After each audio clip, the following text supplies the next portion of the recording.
an advantage than you would think in this game, because he's going to know how to, he's going to know what bothers him as a Terran player when Protoss players, beat him. So he's going to do those same things against this Terran player to beat him. And the Terran player, obviously, see, the one thing I don't know for sure if the players that they play against know who they are. A lot of times, it's hard to tell. Sometimes the pros talk to them a little bit. Not everyone, though. I mean, Firebat Hero talks a lot, actually, and a few other players. I think maybe Huashin was talking a lot, and Best, but not everyone. Like, I haven't seen UpMagic talk at all to any of his opponents yet, but who cares? He's just focusing more on his game. The other thing I noticed is majority of the Koreans that they play against don't say GG, they just leave the game. It's interesting how the pro games are so different with mannerisms and stuff. So anyway, UpMagic getting range, so he's obviously going to go goons, and he's probably going to do a quick harassment on the Terran player, which is very common in PvT, as he would know, being the Terran player.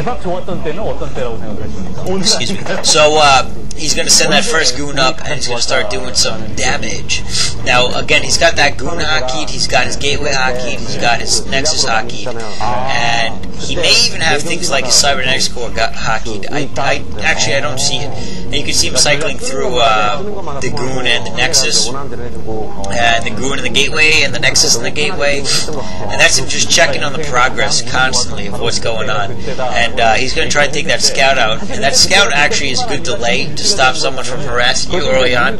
Sometimes they won't go for it, other times they will. And almost always you'll see a pro go quick expansion. Not always, but almost always. They see one gate quick expand, especially against things like PvT, where you want to have a one-up on the expansions. They generally always go. I've seen a couple matches where the pros haven't gotten expansions, but really you just limit yourself if you don't. And to be honest, it's so natural for them to do it, I couldn't imagine them not. So now he's kind of trying to micro, it looked like 5 or 6 Marines. And it's funny because he's not even there, right? And yet he's microing them. He's pulling them back. You can click inside your base to pull back your guys to micro them. You can actually be macroing in your base. You can right click your goons, you hotkey your goons, you right click them into your base, they start moving back, you can press stop. You can still be in your base, they do an attack, you go back to your hotkey of your goons, you move them back again in your base. You can fight half a battle without ever actually being there. And that's what the pros do a lot of times. And that's because they have to keep their macro going if they're going to have an advantage. And the micro that you see a lot of times, sometimes it's messy, and that's probably what they're doing when it looks messy, but sometimes it's really on. And sometimes pros do, right here, he's in it. He's in it completely. He's not back at his base. He's still hotkeying back to his gateway to make sure he's making men, but for the most part, he's in the micro right there. But interestingly, he doesn't even see the men he's fighting in a lot of the micro he's doing, and that's because he's doing a basic goon micro of just moving back whoever's getting attacked. If you wanted to, say, attack specific units, because he's got the disadvantage, he doesn't have to be clicking on the units he's going to attack. He's got to be backing up, making sure that he's mitigating the attacks across all of his goons more than doing damage on specific units. This is different than a mirror match and things where you would focus, like if it was a goon versus goon battle, he would focus much more because you have to choose the goons that you're going to attack. You want all of your goons attacking the same dragoon at the same time. But again, because he was at a disadvantage to so many Marines, a tank and a vulture, that he had to just keep backing up and making sure that the hits that he was taking were distributed evenly as possible across those 3 dragoons. Now that he's got 7 dragoons, he can start going in though. And now he's going to do a little bit different off of micro. He's still mitigating, but or maybe he's not. Okay, he's just going to keep mitigating instead, and that's because he's still at a disadvantage with those siege tanks there. So he's just going to keep backing up instead of going forward in the attack. But now that the player is out in the middle, he's got a lot of options. He can do flanking. He can totally just avoid the player if he wants. He's got a lot of options because he's not actually contained yet. Once he's contained, he's got to to worry about it a little more. But as of yet, he's not. He's got to be careful of that that pylon build, actually. He might lock a goon in if he's not careful. And it looks like he's going for his second expansion now. And actually, look, he's going up the side, so he's going to run in and... he's scouting for a... No, he's not scouting for an expansion. He's going to go in around those units, and he's going to go right into the base. And this is going to be pretty bad for the other player because, look, he's not ready for this. He's not siege. He's going to lose that. He's going to lose all those forces. He's going to have to bring his back, but they're going to go back way too slowly. He's going to lose that expansion that he was building, so now he's at a huge disadvantage. He's going to bring guys in, but at the same time, UpMagic knows that's going to happen, so he catches them before he sieges up those tanks. And there's GG right there. I mean, the other guy's got nothing he can do.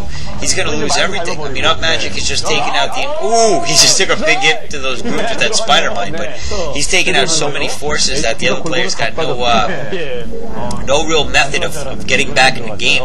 Not with being expansion behind, and with that much production behind as well. So now it looks like he's going to get some observers out because of that. Spider-Man doesn't want that to happen again. And again, just cycling through everything, keeping track of his macro as he moves his guys around. And now it looks like he is going to finally scout the top left to see if there's an expansion there. He may expand there himself.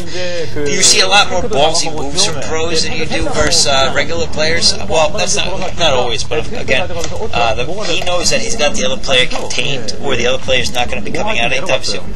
So he's going to expand top left, which seems risky, but believe it or not, at this time it would actually be easier for him to defend because it's a lot closer. You might argue that it's the top middle has the advantage in getting that expansion, but really with the containment that the other player may think he has on him, he's not going to be able to. And now that he's got observers, he'll be fully prepared if an attack does go that way. But again, I don't think he's going to have to worry about it. Now he's going to have to do some mine clearing finally.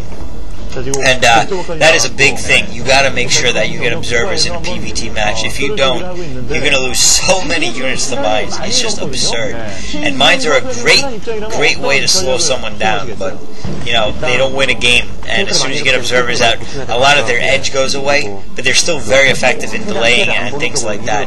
So now UpMagic losing an observer kind of carelessly, getting caught up in other things he's got to do. So sometimes you're not able to keep up with everything quite so well. But now we see that he's going to take out a floating eBay that just happens to be there. And now he's got a shuttle, so he's going to load up those 4 zealots so he can do zealot bombs. Once he got that shuttle loaded, he can head over and start harassing because, again, if the other player thinks he's contained, he's probably going to be sieged up in his base, and zealot bombs will be pretty effective. Now he's going to wall off the expansion that he's going to do with pylons. He gets a goon back there so he can do some defense against vultures, because goons can take out vultures much easier than vultures can take out goons, and especially in the rep. And here we go, we're going to see some zealot bombs. Oh, and with those spider mines doing a lot of damage, taking out a lot of tanks. Man, he basically he just took out the whole force with zealot bombs, with the exception of one tank he decided to kill. And he saves that zealot too, I think. Yeah. So now that other player lost the entire defense that he had just purely to zealot bombs. Just shows you how powerful they can be. So obviously he knows what works against Terran, and now he's just got to micro those goons against SCVs, which sucks. It's the most annoying thing ever to do. But he's doing a good job in those. For some reason he's not attacking with those SCVs anymore. It looks like the other kid's trying to save him, but he's going to lose that command center. UpMagic is still macroing, still making probes this late in the game. Keep that. Oh, the other kid GG's. So, nice play by UpMagic as a Protoss player.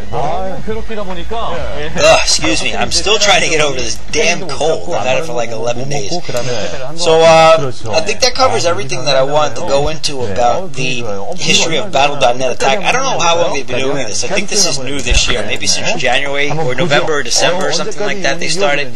You can search on YouTube, but John747 has all of them. So, no need to go any further than that. They are all in Korean. There's no commentary on them. And then you can see in the background that he's actually searching for the different games that he wants to play in. And that's when they do some of this interviewing here. And the other thing I like about this is you see a lot more personality from the pros that you just don't see in general during regular play unless you got someone like Firebat Hero dancing around. And then when you see that, you're like, oh, I hate Firebat Hero because he dances bad. But, which he does. but at the same time, you know, you don't really get a feel for what their personality is.